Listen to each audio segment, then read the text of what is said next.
come the pilgrims and to the buffaloes who once ruled the plain. Like the vultures circling beneath the dark clouds, looking for the rain, looking for the rain. Just like the cities that stagger on the coastline in a nation that just can't stand much more. Like the forest buried beneath the highway, never had a chance to grow, never had a chance to grow.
Greetings.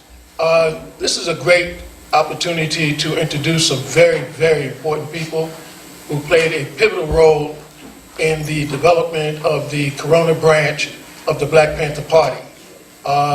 It's not always you have an opportunity to hear from eyewitnesses, people who actually were there, people who were involved, and people who participated. So this is very special for us in the Corona East Elmhurst area, and I'm going to introduce them. Starting to my immediate left is Claudia Chesham, known as Billy Williams. She was born in Chesapeake, Virginia, but relocated to Corona at the age of 4. She attended PS 19, PS 92, 127, and then junior high school 16 before going on to Newtown High School. She joined the Corona branch of the Black Panther Party in 1969 at the age of 18. She described her involvement as frustrating, heartbreaking, the hardest yet most educational experience of her life. Life-changing lessons were learned that have stayed with Claudia throughout her life. Let's give Claudia a nice round of applause.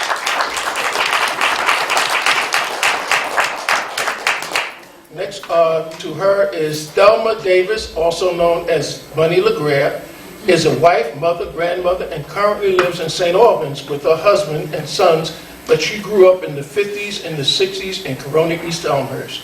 She attended several schools in the community, PS 92, 127, and 143. In her teens, she became curious about the civil rights movement and decided she wanted to be a part of the movement after visiting the Malcolm X Cultural Center located on 2nd Street and Northern Boulevard. Y'all remember where that was? Yeah. She joined the Black Panther Party in 1969 at the age of 14. Against her mother's objections, whom she deeply respected, she attended the organization's political education classes and memorized a 10-point program and platform.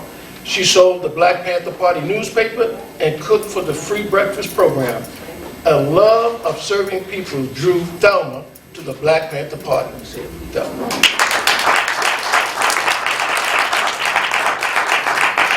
And all the way to my extreme left is Yasmin Majid, also known as Jennifer Sutton, and we got to change that in the video, okay? Because we just put Jennifer, so we'll get that straight. She joined the Black Panther Party in Corona at the age of 18.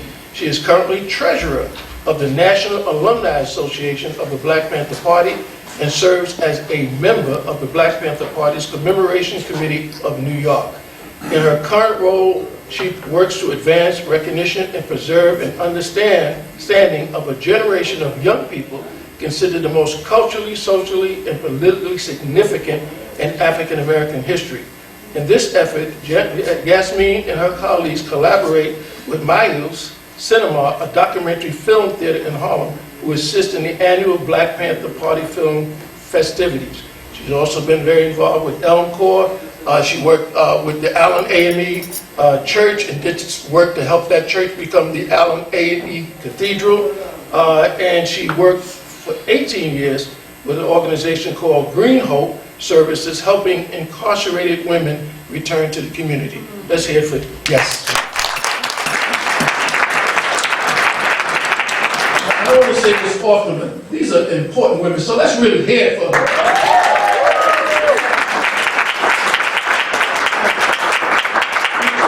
I'm going to ask them a series of questions, and listen, I want you to, answer it in any way you want. It's not, we're trying to be not too formal, because I feel that we can get more information that way. So I'll just set the stage. The 60s, it was a time of great turmoil in the United States. The Vietnam War escalating, the uprising against police oppression in like Watts and Oakland and other cities in America.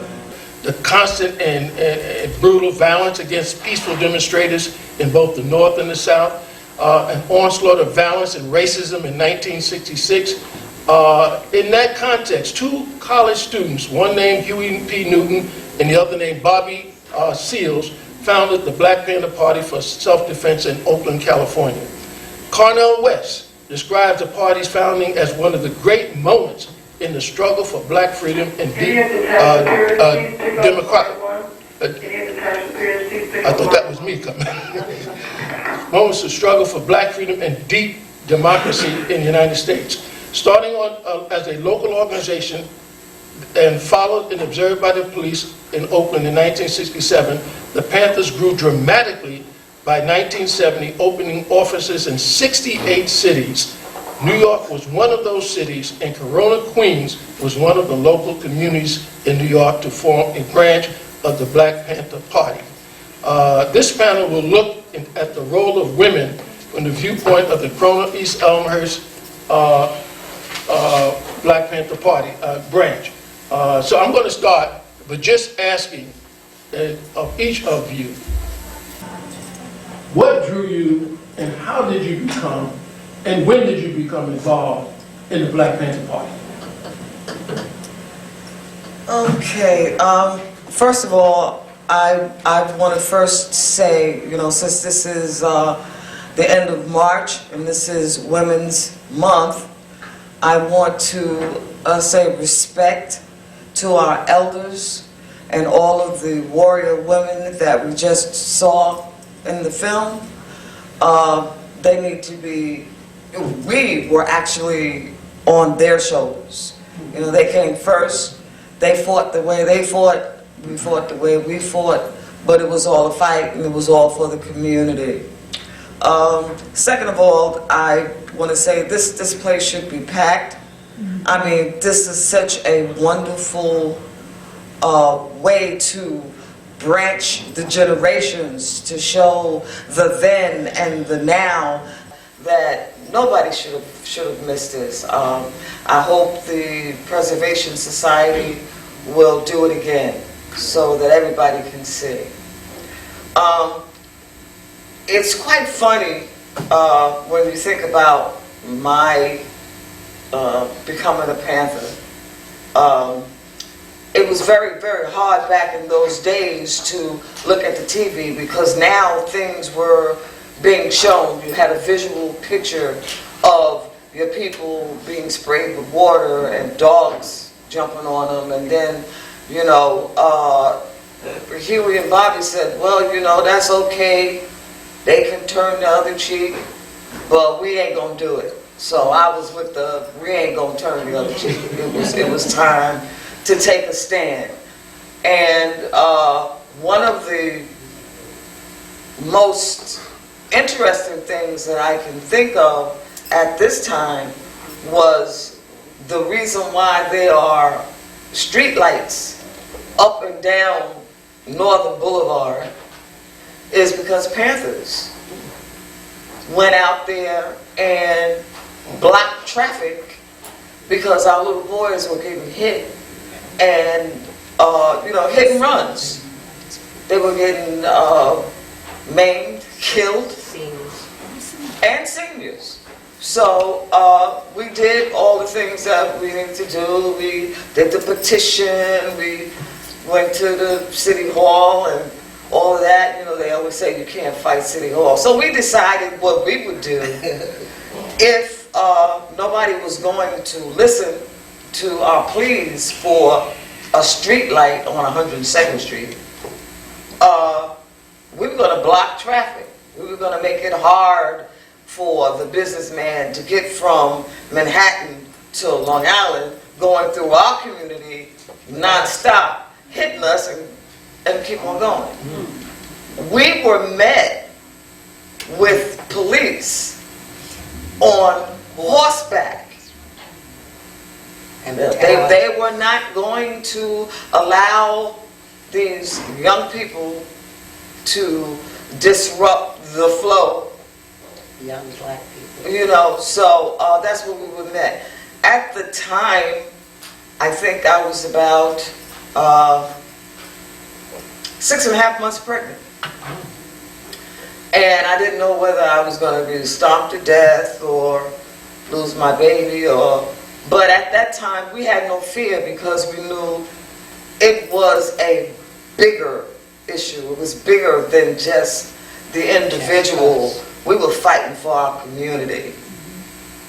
At that time, several of Panthers were beaten ahead with billy clubs. It was a real sad time. But the people in the community came out and said, these kids can go out there and they can do this for us. We can come out here too. The way I joined the Black Panther Party was because of a black policeman that accused us of stealing his stereo equipment one night when we were coming home from a rally. It was about 8 brothers and 2 sisters, Jennifer, Yasmin, and I. And this man that jumped out of his car was drunk. And we said, oh, no, we'll help you find your stuff. We're Panthers. We don't steal from our people. Well, make a long story short, he was a policeman. He was a drunken policeman. He was trying to make a big bust. So he jumped out of his car, he threw his gun in my face, and the brothers were all trying to surround us to protect us. But after that incident went down, and I know Yasmin will tell you more about it, we, under the guidance of Bill Brownbill, I don't know if you guys remember him, but he was our mentor in the Cronies Elmhurst area. He told us that we had to go to the Civilian Review Board, we had to do this, we had to do that, we had to do it by the book, we had to do it the way it was supposed to be done. Well, a bunch of teenagers going to the Civilian Review Board, they didn't want to hear it. They threw it out as if it didn't happen. So I said, well, if we can't do it that way, I guess I'll just join the Black Panther Party. And that's how I joined. Thank you so much for that. Yes. I guess I'm next. Well, like the gentleman said, I visited the Malcolm X Center. First off, I was raised in Corona, East Elmhurst. I went to 127, 92, 143. And just like any other teenager during that time, you know, you're curious about this, you're curious about that. Like the sister said, you're watching the television and you're seeing the civil rights movement, you're seeing the people being beat down, dogs and hoses, and it was just horrific. So we had a few community centers in Corona, East Elmhurst. Well, one was Malcolm X right here on 102nd Street, Northern Boulevard.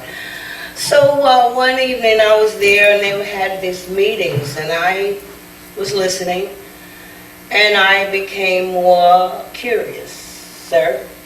Curious, sir. And so I decided that I was going to join the Black Panther Party. Well, my mother almost had a stroke, laid down and everything, pulling the hair out, and Lord have mercy, my child. So I wanted to listen to her. I can understand her being afraid for me, but this was just too important. It was bigger, like, it was bigger than me. It was bigger than anybody. It was a big thing that was happening to our people. Nothing was being done like today. It's not much has changed. Not much has changed. So I decided to join the Black Panther Party against my mom's will.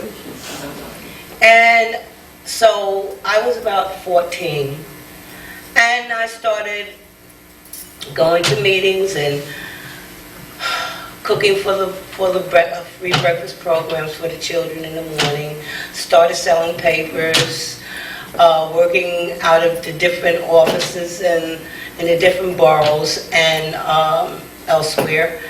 And I loved serving the people. That was a very fulfilled purpose for me. And I continued being in the party until the end, just about the break,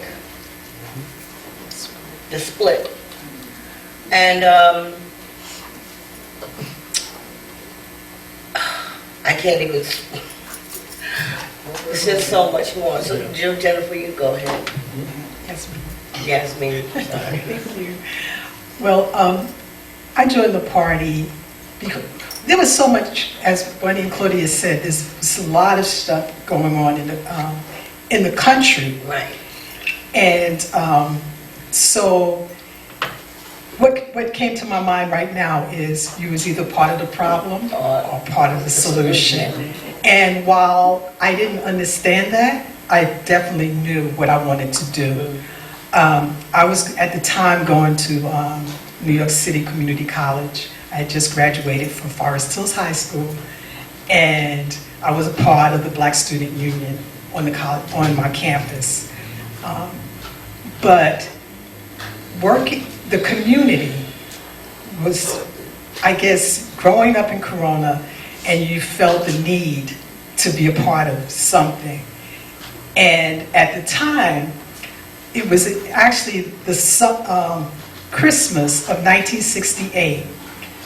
I was hanging out in Jamaica, and in walked these Corona Panthers.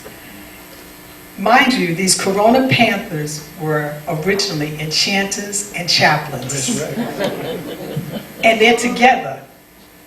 And they come into this place, and there was one little sister with them. Her name was Jewel Crawford. I don't know if anybody knows her. But this little sister was with them. And I'm saying, what is she doing with Saul and bullwhipping them, you know? But at that time. So I started talking to them, and then they told me how at the Malcolm X Cultural Center they had, it was a Panther office, and they was doing Panther work out of that office, and that I needed to come up there and check it out. So I did. And then, this was, like I said, around Christmas time. So January, I go up to the party, me and Claudia go up there and we're talking, and then we get involved. It was like, it was not I actually didn't even think about it. It was just, this is something that had to happen. This is what we did. We got involved. And getting involved, you get what Fred said, you get high on the people. And that is what drove us into the party. Now, I'm an only child. And my mother, when she found out I was part of the Black Panther Party, she said, I can understand you getting involved, but you need to get involved with the NAACP. And then I didn't understand what she meant, but based on what happened to us, the Black Panther Party, and how it was destroyed and how people was killed, I understood later. But at the time, that was the least from my mind. I did not want to be involved in anything but the Black Panther Party, because the Black Panther Party was about serving the people. And we had this thing, we had an undying love for our people. Beautiful. Thank you so much for sharing that information. Another question I have, most 14-year-olds back then were knocking on your door and asking you to buy Boy Scout or Girl Scout cookies. And here you are knocking on somebody's door or stopping them and asking them to buy the Black Panther Party newspaper. Yes. What was that experience like, and how did they respond to you? Well,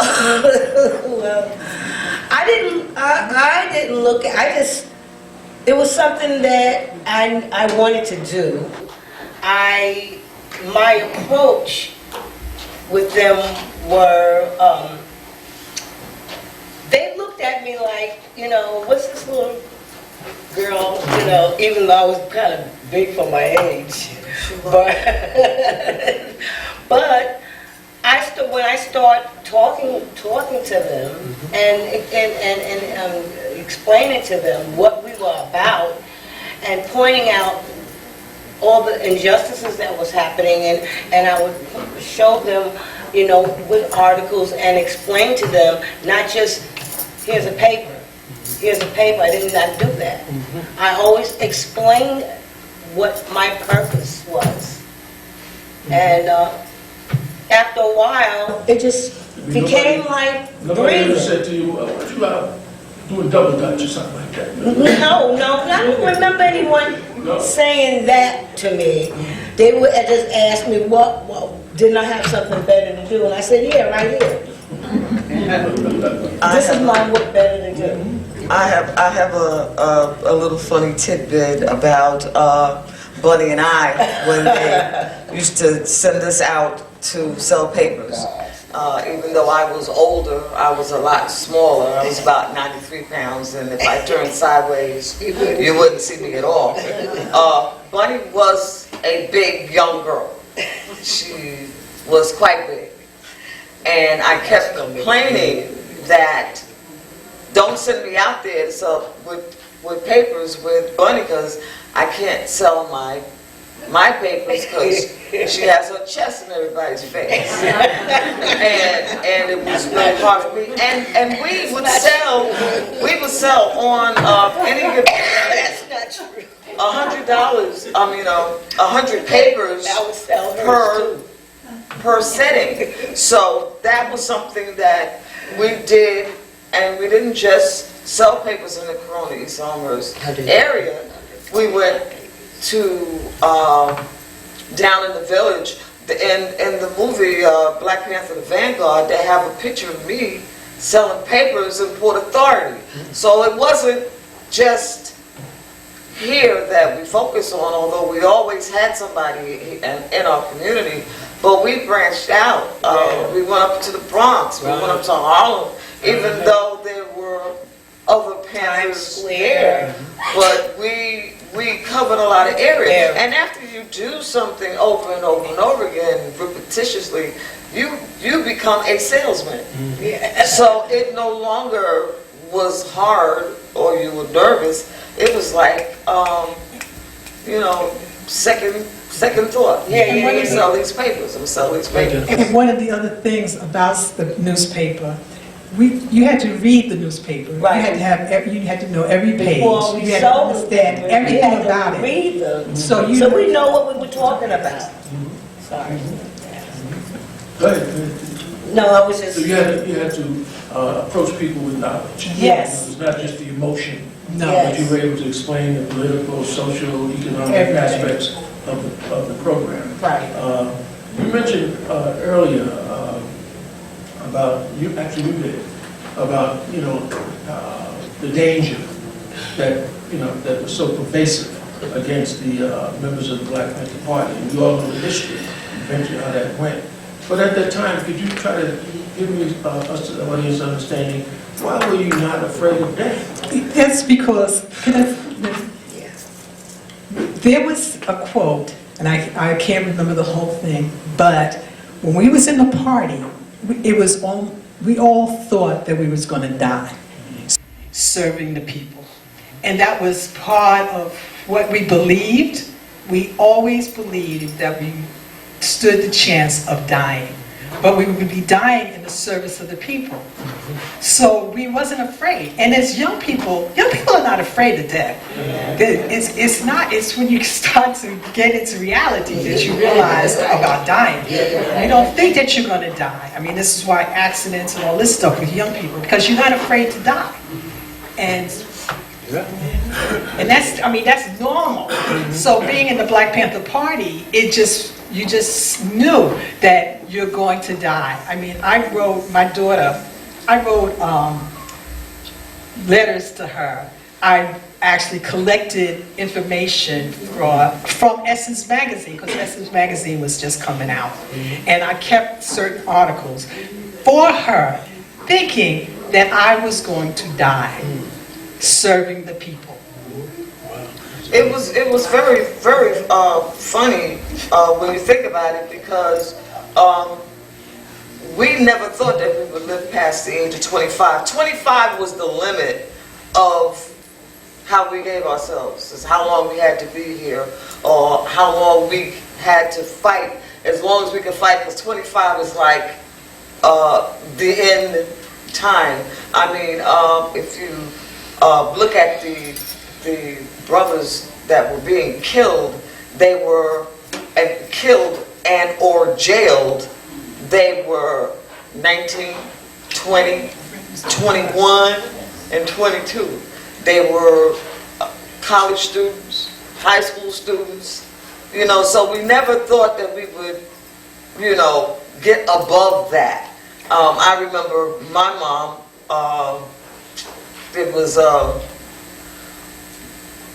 don't know how I feel about it right now, but my mom, she had a different approach than everybody else's mom when she realized that I was not going to come home, that I was going to stay in the Black Panther Party. She upped my insurance. It was like, well, if she's got to go, I'll have money to bury her. So.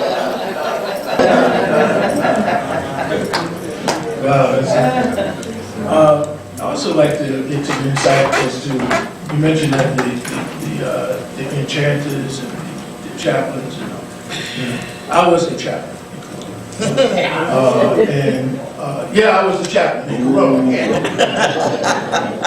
But at the time, we were just fighting each other, and not really thinking politically or consciously. It was more territorial. You live on this side of the boulevard, and on that side of the boulevard. I live in Corona. So we had those kind of rivalries. What kind of education did you receive as members of the Black Panther Party that brought about such unity among groups who historically were at each other's throats? That's just it. It was that. It was that when the enchanters and the chaplains became politicalized, and they could come together and put all of their differences to the side, because they had one goal. Now they were fighting for their people. They were fighting for their community, not just one block here or one playground or one schoolyard. And that was happening all over. It was happening in LA, where Bunchy Carter got all the gangs to throw down their signs and become Panthers. So, you know, they had, well, Fred did it in Chicago. So, you know, it was happening, and it was happening everywhere because, you know, I don't know, a lot of people may not know this, but everywhere there was a hood, there was a branch of the Black Panther Party. So things were happening here, were happening across the United States. And I just want to say one thing, well, not one thing, but going back to the selling of the papers. We were selling so many papers that the FBI used to chase us. I mean, literally chase us. And everywhere we'd go, we turn around and here they were. And they were really literally chasing us. And and then I was arrested. I was one of, if you remember, the 3 sisters that was arrested in the East Elmhurst. It was in the Long Island Press at that time. I was one of them. And they tried to intimidate us. The whole thing. I think Mackle was the DA at the time. He definitely tried to intimidate us, and we had nothing to say to them. But they had us in the women's house of detention in the Greenwich Village for a whole week without a lawyer. This is at 14 and 15 This years was at old. 14 These are and children. This was at 14 and 15 years old, and we didn't see not one lawyer, not until a whole week later. They released us without no charges. But they threatened us. They threatened that they was going to shoot us, take us in behind 114 precinct and line us up against the wall, and they cursed us, called us black. And they said, we're going to shoot you, we're going to kill you. And they thought, I guess they figured that we were going to break down, but we didn't. And that was the part of it. That's the fear. That was the part that you're talking about. We didn't have that fear. Right. I mean, we were apprehensive a little bit because it was like all of a sudden here they were arresting us out of nowhere. But we didn't fear. We didn't think about dying like that. Okay, I'm done. Before the Panthers, some of the chaplains and enchanters had already, drugs was really in our community, destroying this Corona East Elmhurst. So the drugs kind of reduced the gangs or the chaplains and the enchanters. Drugs did that. But then they became political with the Nation of Islam. Some of them joined the Nation of Islam, and those that didn't, like Saul and them, they didn't join the nation, but they were also part of the Revolutionary Action Movement. All of this before the Black Panther Party. So their politics superseded the Black Panther Party. And so when they came, within, the interesting thing, I always talk about, the interesting thing about Corona is we had age 14 to 30. We had in the Corona branch, we had high school students, we had college students, former addicts, former members of the Nation of Islam, former members of the Communist Party, former military, formerly incarcerated, and working class and nationalists. That all these people made up Corona. And in '69, we were a subsection of the Jamaica chapter. There was chapters in New York. New York had different chapters, and interesting, New York was the second state where Panthers came, because it was California, then Seattle, Washington, and then New York. And Brooklyn was the first. It started in Brooklyn, but Jamaica was the subsection. But Corona, brothers from Jamaica came over to Corona, and talked to Solomon and asked them about joining the party. But by this time, Solomon was already political. That's why the Malcolm X Cultural Center was there. So they had already gained the politics before 1960, the fall of 68, I'm sorry. Great. I'm glad you mentioned the Malcolm X Cultural Center. In your opinion, as a result of the actions and the activities of the Corona branch of the Black Panther Party, can you identify any institutional, long-term institutional gains made as a result of the sacrifices that were made by these young people? Elmhurst.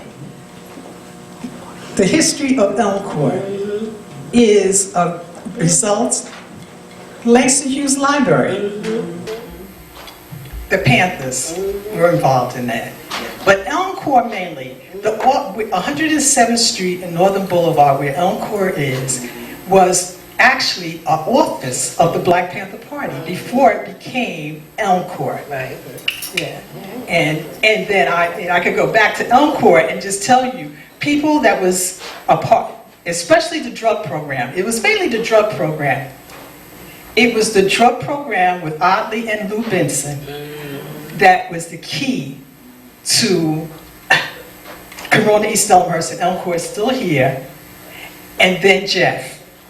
That's what makes up Elmhurst, and it's still here. And when it was time, the other thing that happened is when it was a community corporation, and when that closed and they stopped defunding the community corporations, it was Jeff and a man named Mr. Webster who decided to keep the money in the community. And the only reason the money stayed in this community was because of Elmhurst. Elmhurst was a 501c3, established, and was able to pick up all of the programs that was about to be lost. And it's still here to this day. Fantastic. Anybody want to add to that? I just want to ask one, specifically, what did the Black Panther Party do to get Langston Hughes and Elmhurst? Okay. Elmhurst, Langston Hughes, Oddly Brownbill was our mentor. And when things started to change and brothers started to go to jail, Bill convinced Solomon to become a part and work. They were all Panthers. They were Panthers, and started to work and helped build 107th Street. That was one of the things. They built, and you had some of the brothers like Zorro and Jeannie Gray, and all these brothers were the ones that built 107-10 Northern Boulevard. Okay, and Langston Hughes, we were a part of the first when they started the committee to start Langston Hughes. We were some of the first people that were part of it. We had a representative, his name was Carlton Yearwood, and he was a Panther. And what we did really was to serve the community. Anything that the community was involved with, I can remember going to Albany with this woman, Miss Petty, dealing with the schools. But I was going as a Panther. So this is the things that we did. Okay, very, very beautiful. Now we're going to have, if anyone from the audience would like to ask a question, but I'll have one more question and I'll be quiet. I want the women, this is Women's History Month, the women in the Corona branch of the Black Panther Party. The role, was it a subsidiary role to the men or partnership, or how did that pan out? Oh no, that's a big misconception. You know, you've seen the women warriors in Angola. They used to fight in the war right next to the men with the guns. Well, in the Black Panther Party, I mean, when they first started out, just like any organization, there's bugs you gotta iron out. But once they were ironed out, the women did everything that the men did. We had to learn everything that the men learned.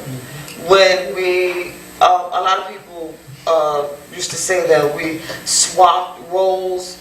That's not necessarily true. We didn't swap roles, but everybody was able to do everybody else's role. Like, it wasn't only the women that went into the kitchen for the breakfast program.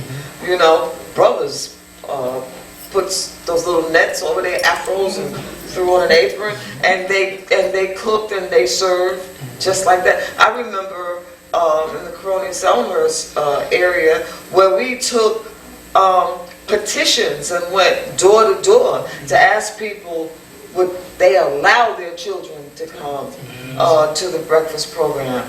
So, you know, I remember taking a tablespoon and filling up sandbags. You know, so it wasn't gender based. You know, it was soldier based. Anybody want to add to that?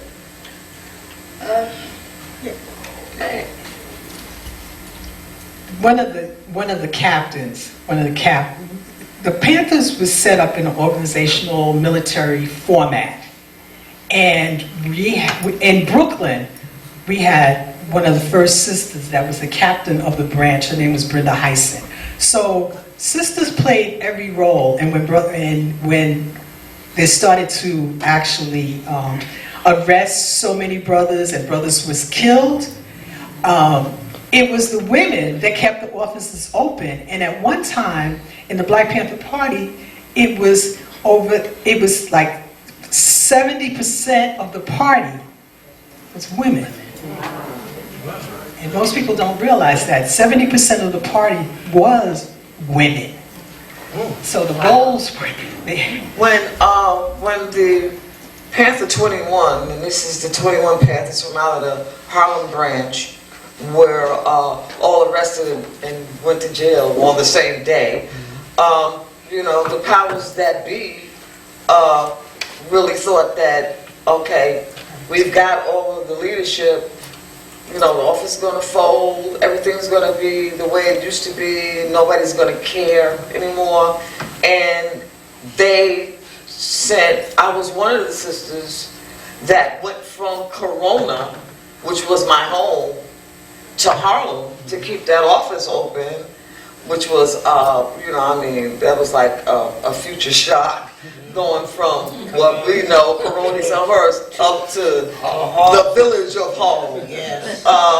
So, you know, and women became the officers of the day. Women did the day-to-day things that you know was usually a man to do it. We did the we grunt gave out the assignments, who was going to sell papers here, who was going to start this rent strike here, you know, and it was women. Then we had women that, if everybody else was out in the field, women had to go home and cook for the people that was working in the field to have something to eat. And I'm still a bad cook. I mean, if it wasn't for my husband, I wouldn't know anything. We'd be eating Frosted Flakes 3 times a day. But, you know, you had to learn how to do things that you wouldn't normally do. You know, we had, sometimes women were out in the field and the men had to watch the babies. They had to feed them. They had to diaper them. They had to, you know, so it was a little bit more than a partnership. It was Okay. I just want to say, I remember we were talking about, I remember working in the Bronx and taking petitions and if anybody remember what the Bronx looked like back then, it was like a bombed out for the pageant. Right. I'm by myself, and I used to go up into the buildings and knock on the people's doors and ask them to sign these petitions against these slum landlords where they had electric cords from one building to the other, trying to get some electricity, no hot water, no heat, nothing like that.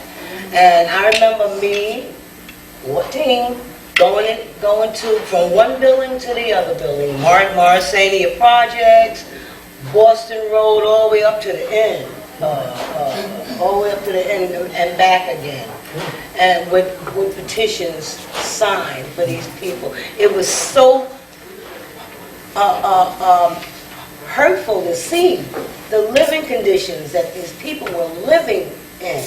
Our people. Our people that we're living in.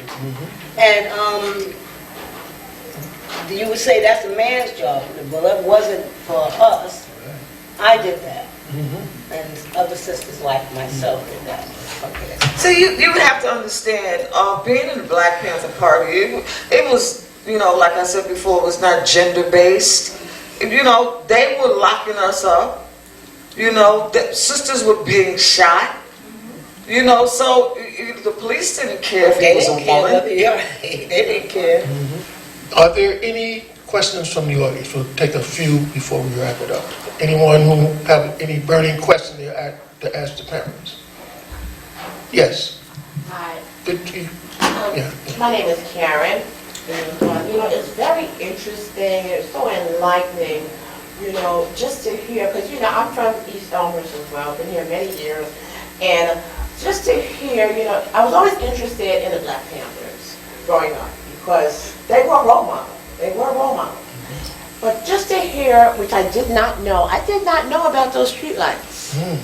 It's very interesting to come here and hear this knowledge, the things that you did not know that they did. Because a lot of stuff they're not going to, people not going to tell us, but the original members or the members of the Black Panther Party. But one of my other questions is, I had heard that the Black Panthers were also involved with the WIC program. Did they have something to do with the WIC program or with the Meals on Wheels? No? It was, the Black Panther Party was the breakfast program. Okay. School, breakfast for school children. That's one of the things that was, that they're taken over by the government. And another one is testing for sickle cell anemia. Okay. And also testing for lead. The paint pica is what it was called. That was started by the Black Panther Party, testing children for those things. And that's a very good thing because that's still happening right now with the New York City housing and the lead and everything. Right, so those were things that were started by the party. The Black Panther Party has several what they call survival programs for this. And not only did the party, they established them, but if you go back and you look at the Young Lords, the American Indian movement, and across the country, not just the country, but the world, in New Zealand, Panthers came up all over the country and the world. Australia, they had a Black Panther in Australia, and they picked up, and it was based on these survival programs. One of the political prisoners, Leonard Peltier, he Native American, he's in prison right now, but he talks about the fact that what they did was they took the programs of the Black Panther Party and they used those same programs in with the Native people. Of course, we never got credit for anything that we started or initiated. I mean, the Breakfast for Children program, the mayor took credit for that. So, if you don't know, then you don't know. Exactly, and I thank you all for enlightening us. Thank you for your question. Can I just okay. make a comment? And in Corona, East Elmhurst, Panthers had 2 breakfast programs. One out of Congregational Church, thanks to Reverend Sherrod, and one out of Church of Resurrection, thanks to Father Wright. They supported the program. And I want to also mention that the breakfast program was supported by the grocer, like the stores. No funds. We wasn't getting any government funds for these programs, but we were feeding thousands of children a week. We would approach the managers in the supermarkets and grocery stores and ask for their donations.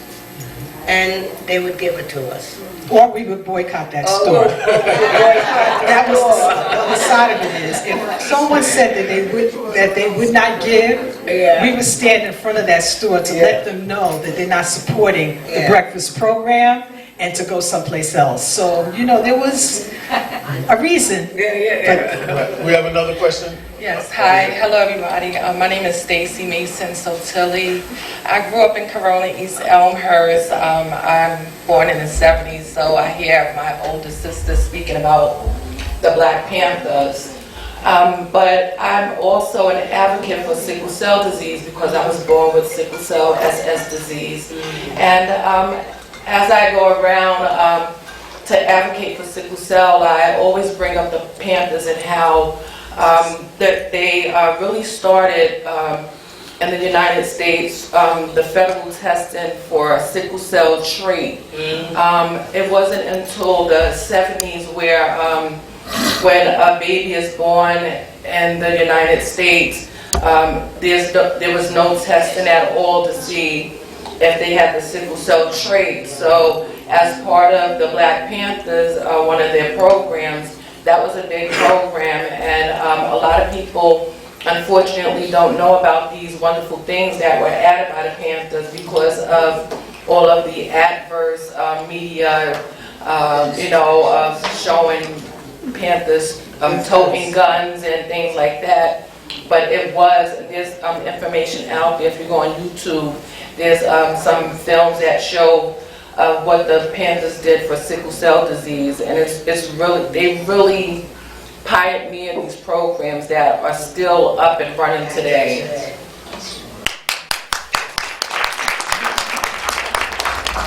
Yes. Hi, my name is April, and I want to salute you. Salute you women. Panthers. So awesome to be in presence today. When I think of the work of the Panthers, I just think of like unending pressure and unending violence and you all never having a chance to breathe. And I just want to know, was there anybody, maybe on the police force or on the side or undercover that supported you, that gave you any respite, that gave you any sanctuary, that gave you any safety, any relief at all? Was there anyone that ever gave you any support, relief, or sanctuary? When you say sanctuary, the police were trying to kill us, so first of all, they weren't going to do anything at all in our behalf. The FBI was trying to set us up, send us to jail for conspiracy. When we say all power to the people, we're talking about the people in the middle, in the communities that we come from. Any kind of sanctuary that was given, it came from the people. We could have been destroyed and massacred out there trying to get a street light, but the people came out. In LA, when they had the shoot in, of course they called it a shootout. It was a shootout. Well, it was a shootout because they shot back. But it was the people in the community that came out into the streets. Otherwise, they would have been massacred. They wanted to, this happened 4 days after Fred Hampton was killed. That was the shoot in. 4 days. They jumped from Chicago to LA and vamped on that office. But like we said, they shot back. There were sisters in that office. There were sisters that got shot in that office. But they would have been massacred if the people did not come out into the streets and watch them as they were arrested. I want to point to another shootout. There was a brother from this community, Chuck Scott, 105th Street. 105th Street and 34th Avenue. 32nd Avenue, this brother lived. In September of 71, September of 71, he was involved in a shootout in New Orleans.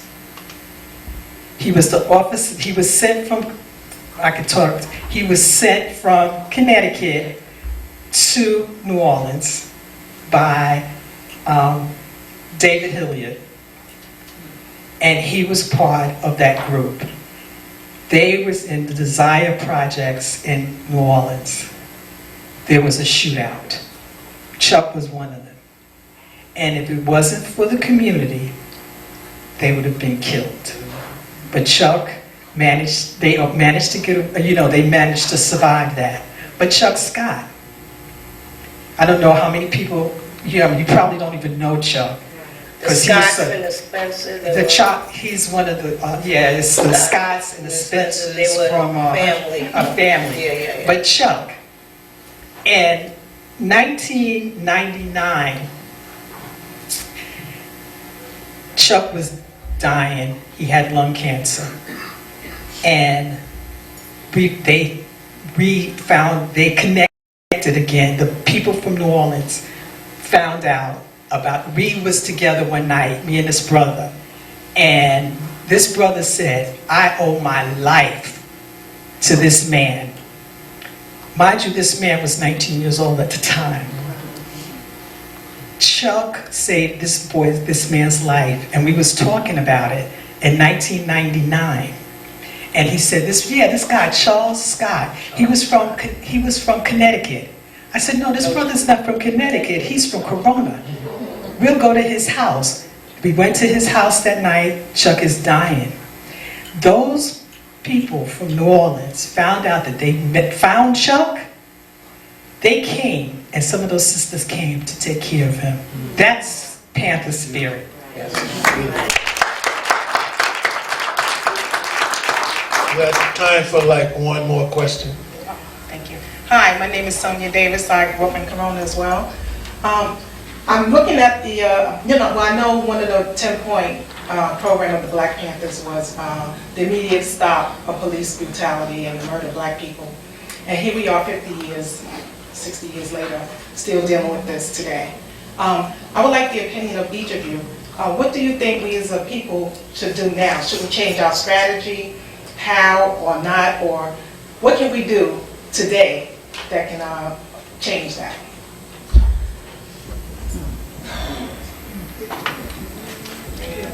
What strategy? They're killing us just like they're, it's like, it's like legal. They used to hang us from trees, now they can just, shoot you while walking black. I mean, when you say what can we do, the only thing that I can see that we can do right now, which is taking too long for people to, what happened, let me put it this way, I think what happened to black folks as a whole is they got complacent. They got to, well, if it's not happening to me, back in the day, when there was a Black Panther Party for self-defense, they were patrolling the policemen, so that things like that weren't happening on a regular basis like they are now. But there is no Black Panther Party, so we each, and every one of us who has children or nieces or nephews or grandchildren, or stand up and say no. Put the politicians in office that are saying no to this police brutality. Don't put them in because they handsome or they gave you some trinkets back in the, we have to start to take care of each other again. And hold them accountable. Hold the politicians accountable. All the councilmen and crap that's in the community, they want your votes. Well, hold them accountable to what's happening. Make them do their job. They want to be there, do your job. That's what each and every one of us should be doing. And be vigilant, stay vigilant. And I just want to, we'll have one more question. I just want to make a comment about that as well. What we've learned so far from the Black Panther Party is the whole concept of power to the people. And when we begin to start again to think as a community rather than individuals, then we'll start to see things happening. And this is one of the reasons why the Corona East Elmhurst Historic Preservation Society exists. We want to start thinking as a community. And as we do that, we look back at where we were and take those wonderful examples like the Black Panther Party and resurrect them into the minds of our young people so they too can feel that they can do something. Individually, none of us can do anything. The power is to the people. That's right. I just wanted to make a comment too, really.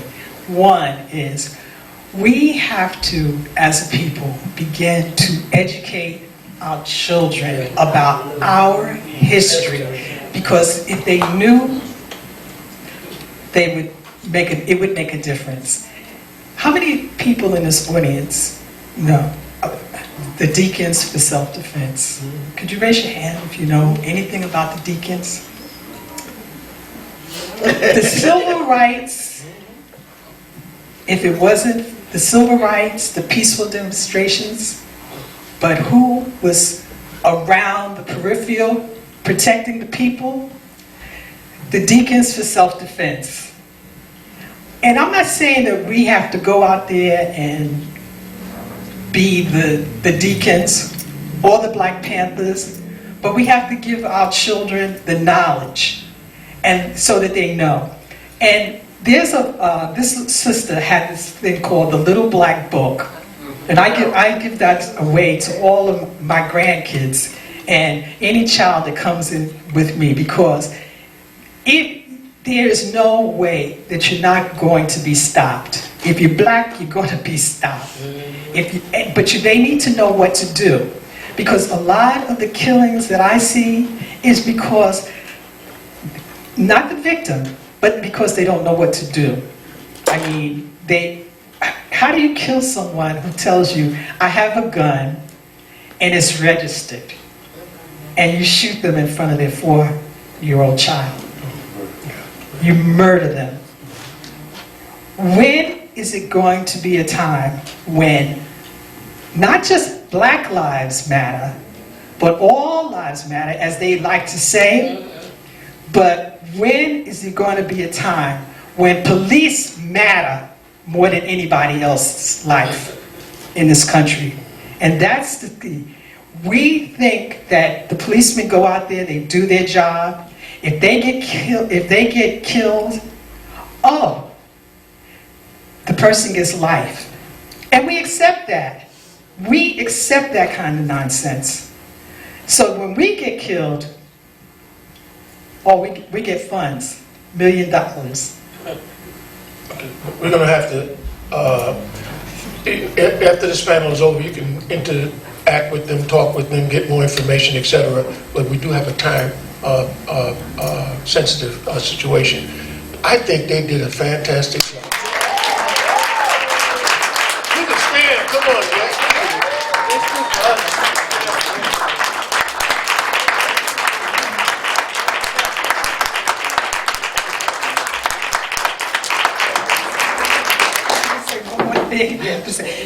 We have 12 Panthers that have been in prison, some of them almost 50 years. Wow. And most of them, I'll tell you, all of them, all 12 of those political prisoners, because that's what they are. The government says that they don't exist, and the's no such thing as a political prisoner, they're just criminals. But there's 12 Panthers. Ranging, the oldest is 80 years old.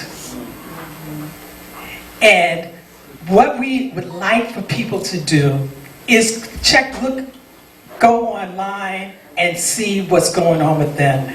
We was fortunate the other day to have one of the political prisoners paroled. His name is Herman Bell. And Herman, the police department, the wife, of the person that he was charged with killing have created this campaign. But mind you, Herman has been in jail for 42 years. And they want to keep him there. Their sentences was 25 to life. They've come before the parole board. This is all of them. They've come before the parole board 6 and 7 times. But the police said they need to rot in jail. They're murderers. Yes, they was charged with killing policemen. All of them have been charged with killing policemen. But at the time, their sentences was 25 years to life, 25 years with the possibility of parole. With the possibility of parole. Now they went in at 19. Now they're 60, 70, 80 years old. It's time to bring them home. Thank you so much.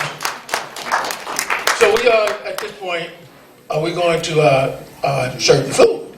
But before I do that, I just want to, there's some members of the, newly members of the Corona East Elmhurst Historic Preservation Society. Could you just stand up, the new members who just joined our organization? Let's give them a nice round of applause. We have meetings once a month. We don't meet long, but we meet strong. And please, join the Corona East Elmhurst Historic Preservation Society. We have history that's so rich and so important to be preserved, and your participation will help us in that effort.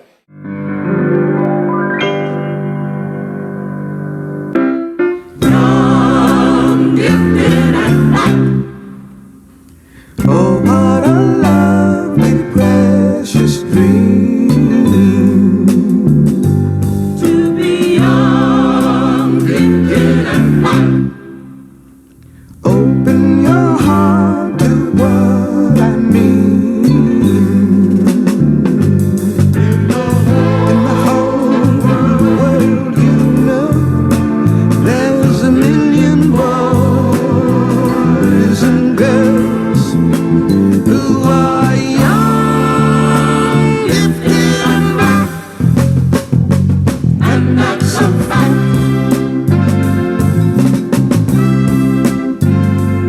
You are young, gifted, and black.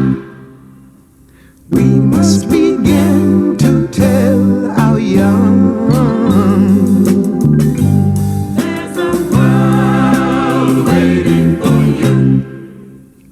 Yours is the quest that's just begun. You will not be able to stay home, brother. You will not be able to plug in, turn on, and cop out. You will not be able to lose yourself on Skag and skip out for beer during commercials because the revolution will not be televised. The revolution will not be televised. The revolution will not be brought to you by Xerox in 4 parts without commercial interruptions. The revolution will not show you pictures of Nixon blowing a bugle and leading a charge by John Mitchell, General Abrams, and Spyro Agnew to eat hog maws confiscated from a Harlem sanctuary. The revolution will not be televised. The revolution will not be brought to you by the Schaefer Award Theater and will not star Natalie Woods and Steve McQueen or Bullwinkle and Julia. The revolution will not give your mouth sex appeal. The revolution will not get rid of the nub. The revolution will not make you look 5 pounds thinner because the revolution will not be televised, brother. There will be no pictures of you and Willie Mae pushing that shopping cart down the block on the dead run or trying to slide that color TV into a stolen ambulance. NBC will not be able to predict the winner at 8:32 on report from 29 districts. The revolution will not be televised. There will be no pictures of pigs shooting down brothers on the instant replay. There will be no pictures of pigs shooting down brothers on the instant replay. There will be no pictures of Whitney Young being run out of Harlem on a rail with a brand new process. There will be no slow motion or still life of Roy Wilkins strolling through Watts in a red, black, and green liberation jumpsuit that he has been saving for just the proper occasion. Green Acres, Beverly Hillbillies, and Hooterville Junction will no longer be so damn relevant, and women will not care if Dick finally got down with Jane on Search for Tomorrow, because black people will be in the street looking for a brighter day. The revolution will not be televised.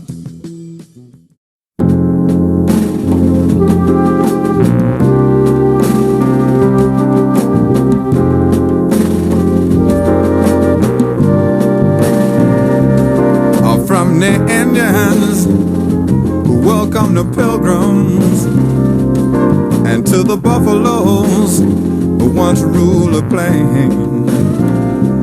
Like the vultures circling beneath the dark clouds, looking for the rain, looking for the rain. Just like the cities that stagger on the coastline.